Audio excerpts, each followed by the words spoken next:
자, 뉴욕 증시는 엇갈리긴 했습니다만 기술주 중심의 나스닥은 네. 장중에 10,000포인트. 네. 기술주들이 오른 배경이 뭐였을까요? 아까 방송 들어오기 전에 물어보셨는데 딱히 이유는 없습니다. 경제가 재개되면은 언택트의 주도주인 IT 공룡들이 이 시장을 형성할 것이다. 네. 뭐 이거겠죠. 나스닥은 그래서 만스닥, 네. 10,000포인트 잠깐 터치를 맞아요. 했는데 일각에서는 과열에 대한 이야기들을 끊임없이 내뱉고 있습니다. 좀 쉬어가자 이거죠. 너무 빨라요. 그래서 오늘 첫 번째 타이틀은 자율조정의 핑곗거리 네. 이렇게 표준어입니다. 핑곗거리 맞습니다. 무엇이 있는지 한번 보도록 하죠. 굳이 찾자면은 자 코로나19는 아직 네. 산발적이죠. 그렇죠. 아직 끝나지 않았죠. 네, 코로나를 너무 무시해서는 안 됩니다. 뭐 우리가 이제 일상적으로 달고 가야 되는 부분이 있지만 산발적으로 지역 감염이 나타나고 미국 같은 경우도 지금 그 시위가 한창이었죠. 그러면은 이번 주를 경유하면서 또 확진자가 늘어날 게 불을 보듯 뻔합니다. 그것을 이제 시장이 어떻게 받아들일지 봐야 되겠고 미국 대선 모드의 화면에도 나오고 있습니다만 네.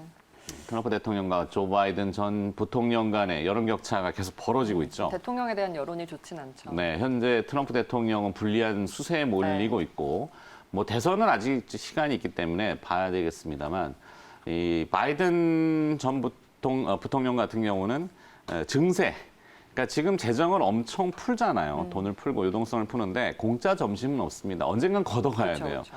경제가 회복돼서 갚아야 되는 거죠. 그러면 이제 증세를 할 수 있기 때문에 그것이 이제 기업세죠. 바이든은 그런 쪽으로 이야기를 하고 있고 시장이 그것을 이제 계산하기 시작했습니다. 어느 정도일지. 만약에 바이든이 된다면은. 근데 프라이싱이 아직 안 됐기 때문에 이번 주에는 조금 그럴 가능성이 네. 있고. 자, 세 번째는 이제 북한의 꼬라지죠. 갑자기 북한이 뉴스를 하나씩 내보네요. 네. 자, 꼬라지도 국어사전에 나옵니다. 네. 황해도시 방언으로는 꼬라지가 이제 꼬리 이렇게 되고 뭐 전라도에서는 성깔, 경기도에서는 꼬락서니 이렇게 방언입니다. 다. 네. 네, 꼬라지 써놓지는 않았지만 자꾸 태클을 놓고 있죠. 뭐 내용은 다 아시는 거고 미국이 이제 코멘트를 했는데 예의주시하고 있다. 네. 그리고 잘못된 거다. 북한의 반응이 또 있겠죠.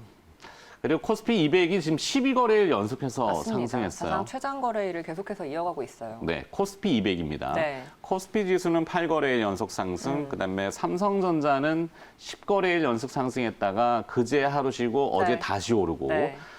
조금 오르는 거는 좋은데 조금 쉬어가도 누가 뭐라 그럴 사람이 없을 그쵸. 정도. 살짝 컴다운이 필요할 것 같아요. 네, 그래서 이제 기간 조정이 될지 가격 조정이 될지는 아직은 모르지만 네. 일단 좀 쉬는 것이 좋다. 네. 근데 모르죠.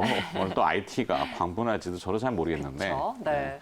하여튼 참고 뭐, 정도. 네, 3월 말부터 우리가 좀 많이 달려왔으니까요. 네. 네. 자, 꽤 높은 참고 것 정도만 하고 그다음에 FOMC 대기 모드라고 하잖아요. 맞아요. 네, 내일 아침에 이제 FOMC 결과가 또 뭐 발표될 텐데 시장의 예상은 어느 정도 가이드라인이 다 나왔어요. 그러면은 그거를 충족하거나 이상이 나와야 되는데 뭐 조금 저기 할 경우 또 뭐 실망할 수도 있고. 네. 네. 하지만 보너스는 챙겨야 되는군요. 그래도 우리가 또 산발적으로 올라주는 종목들이 있으니까요. 맞아요. 지금 기업은 시장에서 기업이니까. 또 네. 봐야겠죠.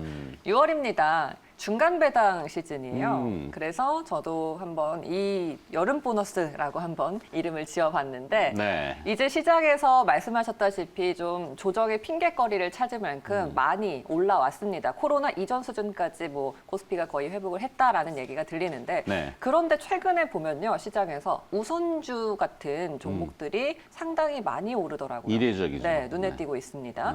그게 또 배당을 또 이렇게 노릴 수 있는 중간 배당? 네, 투자 전략이 아닌가 싶은데요. 네. 일단 중간 배당을 노릴 수 있는 기업을 보면은 뭐 배당에 대한 수익뿐만 아니라 어쨌든 안정적으로 수익을 뽑아내는 알짜배기 기업일 가능성이 큽니다. 그렇죠. 네. 이익을 내야 배당을 그렇죠. 주니까. 네.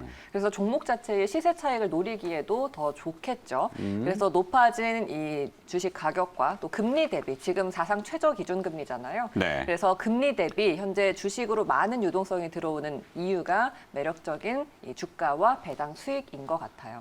갈 데가 없으니까 막 삐집고 나가는 그렇죠. 거죠. 네.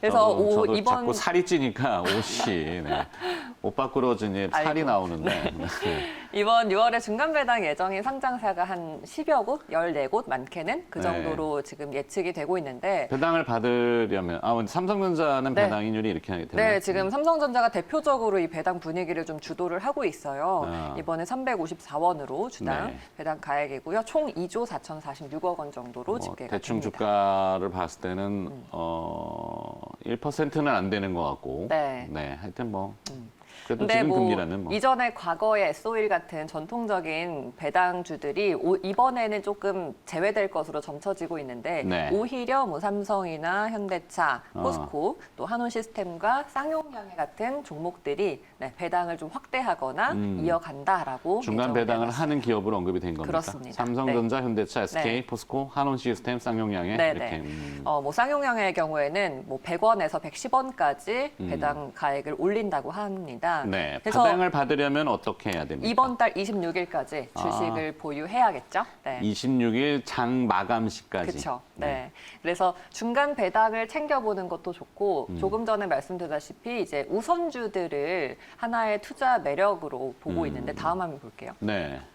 우선주 지수가 가파르게 네. 오르나요? 보면은 시기적으로 확실히 그 3월 말쯤 코로나 사태 이후로 저점을 찍었던 데와 마찬가지로 우선주도 바닥을 찍고 올라왔는데 이게 코스피와 좀 어느 정도 시차가 있더라고요. 코스피 지수는 아직까지 더 올랐는데 네. 우선주는 시차를 두고 조금 덜 오른 매력이 있기 때문에 보통주와 우선주 종목으로 봤을 때도 그 괴리율을 한번 따져보는 것도 좋을 것 같아요. 보통은 전통적으로는 본주, 구주에 네. 우선주가 괴리율이 한 70% 정도, 그러니까 본주가 10,000원이면은 여기는 한 7,000원 정도 우선주, 이 정도를 이제 그쵸? 적정 괴리율이라고 하는데 근데 최근에는 이제 100% 안팎을 넘나드는 괴리율이 많이 발생했더라고요. 100%면 그냥 거의 왔는데. 네.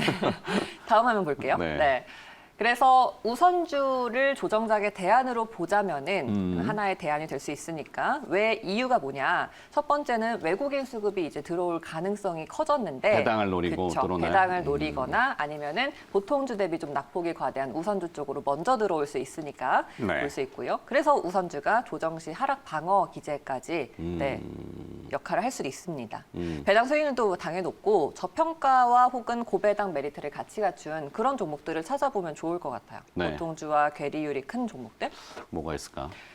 몇 개 언급을 해드리자면 좀 대형주들이 많더라고요. 뭐 요즘 LG 대형주 생활건강, 우선주들이 움직이니까. 네, 아모레, GE 아모레 퍼시픽. 저는 삼성전기 우선주도 한번 보셔도 좋을 것 같아요. 삼성전기 네. 우선주. 네, 그래서 이런 종목들을 조정에서도 우리는 또 투자를 해야 되잖아요. 그렇죠. 대안으로 한번 생각해 보셔도 조정이 좋을 것 올지 안 올지는 모르지만 네. 뭐 안 오더라도 그런 쪽은 매력이 이미 있을 수 움직이고 있다. 있으니까요. 네. 네. 시장의 중심에 있으니까 다시 한번 짚어봐 드렸고요. 김정은 앵커가 수고해 주셨습니다.